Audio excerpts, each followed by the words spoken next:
తాజా అంశాన్ని చూస్తున్నాం. అన్నమయ్య జిల్లా పొంగనూరు త్యాగరాజు వీధిలో విషాదం చోటు చేసుకుంది. బైక్ నుంచి వచ్చే పొగ పీల్చి నలుగురు మృతి చెందారు. ఈ ఘటనకు సంబంధించి మరింత సమాచారం మా ప్రతినిధి నారాయణప్ప అడిగి తెలుసుకుందాం. నారాయణప్ప, చెప్పండి, త్యాగరాజు వీధిలో నలుగురు మృతికి సంబంధించిన వివరాలేంటి? అన్నమయ్య జిల్లా పుంగనూరు పట్టణం త్యాగరాజు వీధిలో తీవ్ర విషాదం చోటు చేసుకుంది. ఈ త్యాగరాజు వీధిలో నివాసం ఉంటున్న మురళి తండ్రి రామచంద్రతో పాటు వారి ముగ్గురు పిల్లలు, ఇద్దరు కూతుర్లు చరిత, చందన, కుమారుడు కార్తీక్, ముగ్గురు, అదేవిధంగా మురళి వాళ్ళ తండ్రి రామచంద్ర, నలుగురు నిన్న రాత్రి ఒకే గదిలో పడుకొని ఉన్నారు. ఆ సమయంలో విషవాయువులు వెలువడి, కార్బన్ మోనాక్సైడ్ సంబంధించిన వాయువులంతా వెలువడి ఇంట్లో చుట్టుముట్టడంతో రాత్రి నిద్రలోనే నలుగురు చనిపోయిన సంఘటన చోటు చేసుకుంది.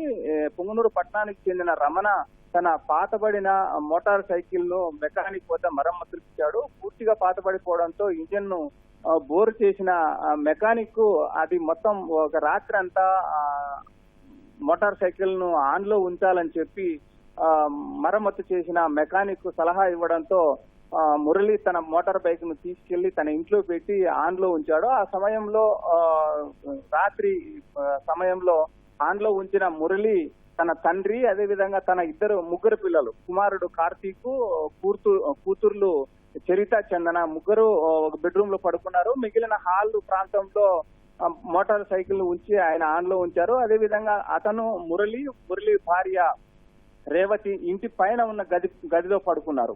ఆ సమయంలో మొత్తం రాత్రి అంతా మోటార్ సైకిల్ ఆన్ లో ఉండడంతో మోటార్ సైకిల్ నుంచి వెలువడిన కార్బన్ మోనాక్సైడ్ పూర్తిగా ఇంటికి చుట్టుముట్టింది. ఆ ఇంట్లో పూర్తిగా బయటికి వెళ్ళడానికి ఏమాత్రం అవకాశం లేని పరిస్థితుల్లో మోనాక్సైడ్ పీలుస్తూ నిద్రపోయిన వృద్ధుడైన రామచంద్ర, అదేవిధంగా ఇద్దరు చిన్నారులు శిరీష, చందన ప్రాణాలు కోల్పోయారు. వాయువు పీలుస్తున్న సమయంలో మెలకు వచ్చిన కార్తీక్ అటువైపు తిరిగి కొంచెం ప్రయత్నించినట్టు తెలుస్తోంది మనకు. ఎందుకంటే కార్తీక్ పూర్తిగా కింద పడిపోయినాడు, బెడ్ మీద నుంచి కింద పడిపోయినాడు. ఆ చీకట్లో కార్బన్ మోనాక్సైడ్ తో నిండిపోయిన గది నుంచి బయటకు రావడానికి ప్రయత్నం చేసినప్పటికీ వీలు కాకపోవడంతో కొద్దిసేపు తర్వాత కింద పడిపోయినట్లు సంఘటనా స్థలాన్ని పరిశీలించిన పోలీసులు గుర్తించారు.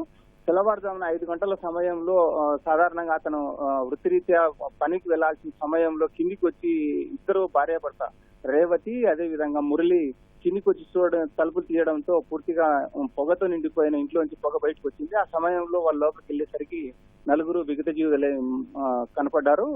బోరున విలిపిస్తున్నారు మురళి, రేవతి.